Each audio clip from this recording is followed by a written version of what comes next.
The Philippines is home to some of the most beautiful and diverse forests in the world.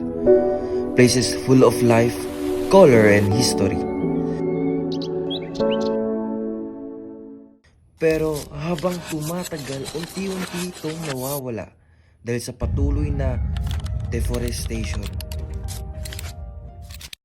Ang Pilipinas ay isa sa mga bansang pinagpala ng napakaraming kagubatan at likas na yaman. Pero ngayon, marami ng bundok ang nagiging kalbo dahil sa pagtuturoso, pagmimina at land conversion. Libo-libong puno ang nawawasak taon-taon. Kasabay ng pagkawala ng ating kagubatan, nawawala rin ang tirahan ng mga hayop, kabuhayan ng mga tao at ang balanse ng ating kalikasan. Pero sa kabila ng lahat ng ito, may mga taong patuloy na lumalaban.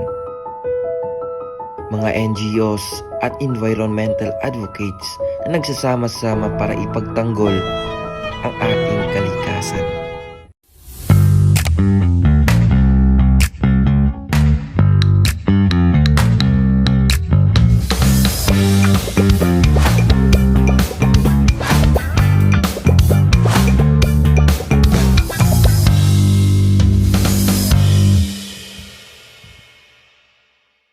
And today, we'll get to know one of them, Green Earth PH, an NGO that believes protecting the forest means protecting our future.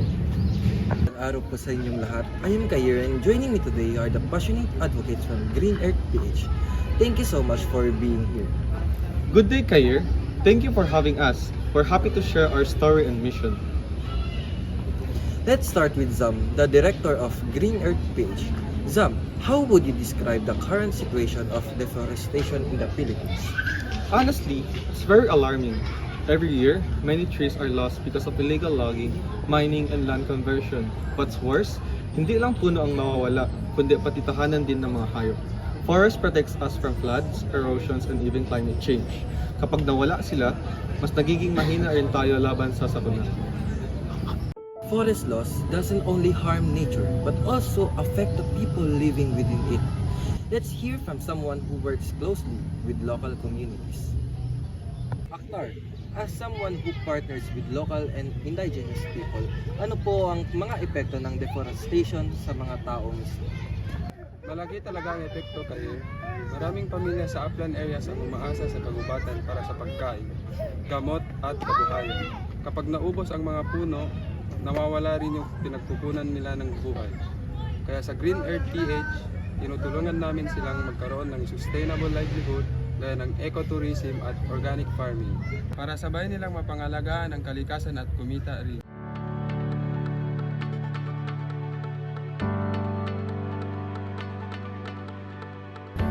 Sustainable solution like this show that protecting the forest also means uplifting communities. But why are the forests so vital to life on Earth? To explain that, we have Ben, an environmental scientist from Green Earth PH. Thanks, Kair, forests are the lungs of the earth. Sila ang nag-a-absorb ng carbon dioxide at naglalabas ng oxygen. Parang natural air purifier ng mundo. Kapag nawawala ang mga puno, tumataas ang greenhouse gases, kaya lumalala ang global warming. At syempre, forests are home to thousands of species. So when we lose them, we lose biodiversity. And that affects the balance of our entire ecosystem.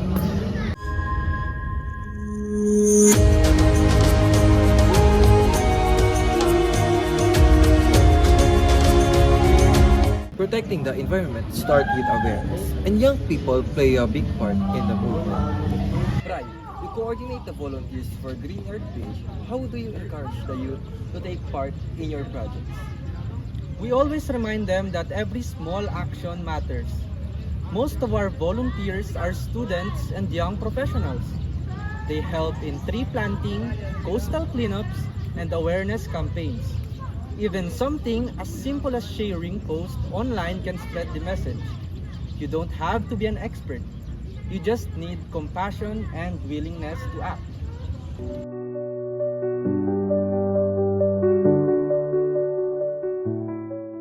Today's digital age, Communication is a powerful tool for a change.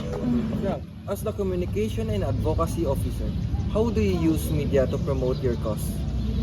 That's right, Kair. Communication is really powerful. We use social media, short videos, and online campaigns to show people the real situation on the ground. Kapag nakikita ng mga taong totoong kwento, like kids planting trees or families helped by our programs, mas nagiging totoo sa kanila yung issue. We make our campaigns creative, infographics, short clips, and storytelling para maabot namin lalo ng kabataan. Sabi nga namin, awareness leads to action. Once people see both problem and the solution, mas madali silang kumilos.